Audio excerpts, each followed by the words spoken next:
Magandang araw mga bayang karerista. Nandito na naman po si Rematista na magbibigay sa inyo ng karera tips and analysis. Ngayong araw ng Biyernes, December 13, 2024. Meron tayong 7 karera ngayong araw na to, so simulan na natin. Race 1, simula ng winner take all event. Isang class 5 split placers. Ang pamprimera ko rito itong numero 1 Tatler Story na sa Kenny J. King Flores. Sobrang tagal nito na pahinga at ngayon tatakbo ulit. Nag-barrier to nitong December 4 lang. Meron tong 117 plat sa 1200. Isang debanderang kabayo at sobrang baba na nga nito sa grupo. Maganda pa yung posisyon niya kaya tingin ko maganda pa rin naman itatakbo nitong kabayo na to. Second choice ko naman itong numero 3 na si Little Miss Saturday. Nasasakyan ni Albert Serios. Sanay na rin to sa malalakas na laban.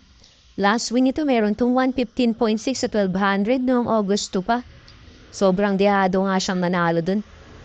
Isang debanderang kabayo to pero pwede rin namang isunod lang dahil may remate rin to. Tingin ko iaagapay lang to sa likuran dahil maraming ang matutulin dito sa race na to. So first choice ko numero 1 Tatler Story. Second choice numero 3 Little Miss Saturday.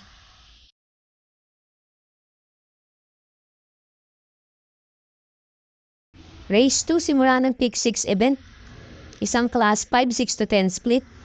Ang pamprimera ko rito itong numero 4 Asik Falls na sasakyan ni RM Garcia. O baba na nga to sa grupo. Maganda na tinakbo nito last run.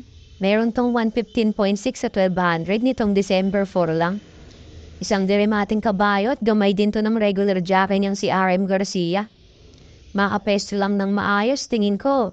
Kahit 1200 ang distansya, makakaremate pa rin to. Second choice ko naman itong numero 3 na si Awesome Cole, sasakay ni JB Bahaykay. Ito, tingin ko ito ang mauuna rito dahil matuling tong kabayo na to. Last win ito meron tong 115.2 sa 1200 noong August 28 pa. Isang debanderang kabayo at pag wala kang nagbigay ng pressure sa harapan dito, kaya nitong makatapos ng karera. Makasalida lang ng maayos, makakadehado pa to rito. So first choice ko, numero 4 Asik Falls. Second choice, numero 3, Awesome Cole.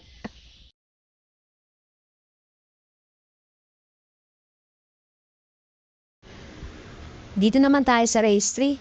Simula ng Pick 5 event. Isang class 5 non-placers. Ang pamprimera ko rito itong numero 3 na si Kindra. Nasasakyan ni si Espy Jr. Ito pinakabulok tong grupo na to kaya tingin ko mag-aakadehaduan dito.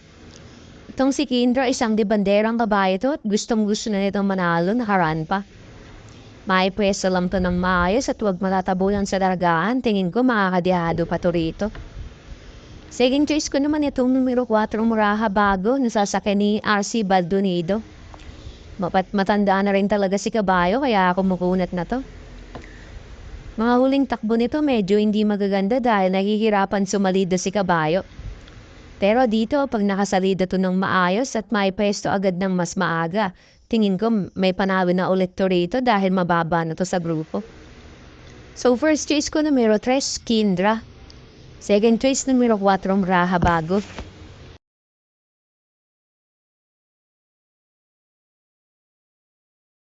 Lipat naman tayo rito sa race 4, simula ng Pick 4 event. Isang class 4, 28 to 33. Ang pamprimera ko rito itong numero 6 na si Parisian Life. Sasakyan ni Patty Dilema. Dito ako sa matibay sa malakas na laban. Last run ito meron tong 127.6 sa 1400 noong December 1 pa. Isang debanderang kabayo pero pwede rin namang isunod lang dahil may remate rin to. Gamay din to ng regular jockey niyang si Patty Dilema. Tingin ko ay susunod lang to dahil maraming matutulin dito sa race na to. Madiskartehan lang ng maayos ng jockey niya, malaki na ang chance na itong manalo. Second choice ko naman itong numero 5 Save My Savings. Nasasakyan ni John Alvin Guse. Ito isa pang matibay sa laban. Last win ito meron tong 127.8 sa 1400 noong November 3 pa. Isang debanderang kabayo at may remate rin tong kabayo na to. Regular jockey niya pa rin ang sasakay sa kanya na si John Alvin Guse. Matitindi ang mga nakakalaban niya rito. Pero tingin ko kaya niya naman lahat to. Third choice ko naman itong numero 1 Moon River na sasakyan ni Elvin Abrea. Nag-uumento tong kabahay na to ngayon. Last win ito meron tong 113 plat sa 1200 noong November 6 pa. Tinalo niya nga doon si Beltuna. Isang dibanderang kabayo to at matibay sa harapan dahil nakakaremate rin to. Maganda pa yung posisyon niya rito kaya tingin ko ito ang mauuna rito. Patibayan na lang sila kung sino mang magbibigay ng pressure sa kanya sa harapan. So first choice ko numero 6, Parisian Light. Second choice numero 5, Save My Savings.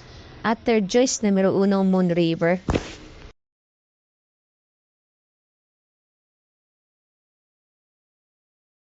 Dito na tayo sa race 5. Huling extra double para sa araw ng Biyernes. Isang plus 5, 6 to 10 split. Ang pang-primera ko rito itong numero 8, Rainy Days na sasakyan ni Lester De Jesus. Tingin ko patok to rito. Inabot lang to nung last run niya. Meron tong 115 flat sa 1200 nitong November 29 lang. Tinalo nga siya dun ni La Republica.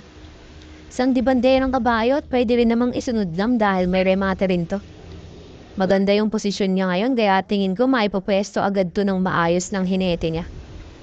Second choice ko naman itong numero 5, Mucho Caliente, nasasakay ni Apprentice Jackie G.L. Shego Jr. Ito tingin ko naghahanap lang to ng tiyempo. Sanay na rin to sa mga ganitong grupo. Last win ito meron tong 115.6 sa 1200 noong July 12 pa. Isang dibanderang kabayo to at matibay din sa harapan dahil nakakaremate rin to. Medyo madedehado pa to rito tingin ko kaya magandang pangdehado to. Third choice ko naman itong numero 7, Marquis Angel na sasakyan ni O'Neil Cortez. Ito tingin ko sinusubukan na nakaraan pa.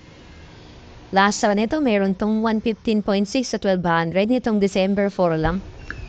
Isang debanderang kabayo at pwede rin namang isunod lang dahil may remate rin to. Medyo nabitin lang to nakaraan pero dito tingin ko pag naipwesto ng maaga may panalo to rito. So first choice ko numero 8, Rainy Days. Second choice, numero 5, Mucho Caliente. At third choice, numero 7, Marquis Angel.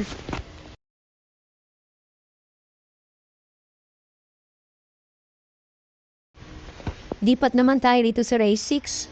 Huling daily double para sa araw ng Biyernes. Isang class 5, 11 to 15 split. Ito tingin ko patok na patok. Numero 1, Batang After 7 na sasakay ni RC Baldonido. Ito lang pang solo ko rito. Lasa nito meron tong 114.4 sa 1200 nitong December 6 lang. Isang dinimating kabayo at sanay na rin sa malakas na laban. Medyo mabibigat lang yung mga nakalaban niya nakaraan kaya medyo nabitin siya dun sa pagremate. Pero dito gumaan na yung mga kalaban niya kaya tingin ko bakang-baka na sa kanya to. Kaya sosolohin ko na to. Numero 1, Batang After 7.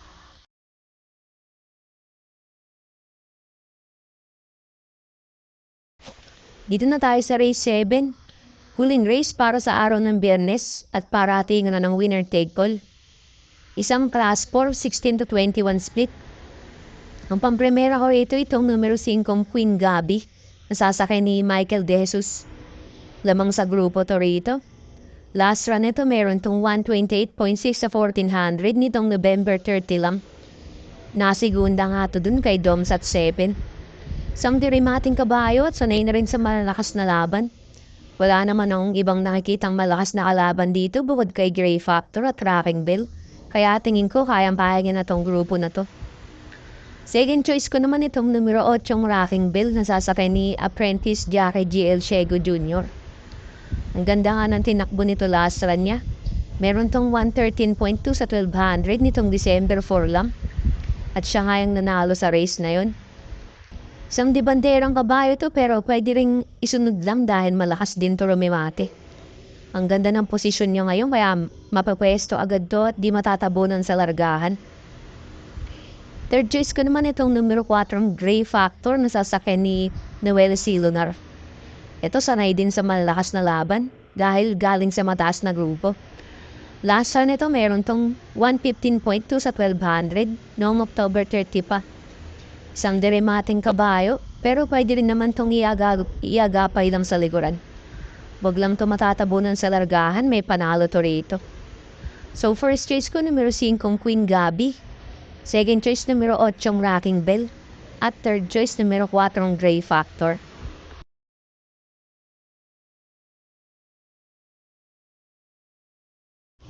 So doon nagtatapos ang ating karera tips and analysis para sa araw ng Biyernes. Maraming salamat sa mga nanood at sana'y magsitama tayong lahat. God bless sa inyo mga bayang karerista. Don't forget to like, comment, and subscribe for more karera tips.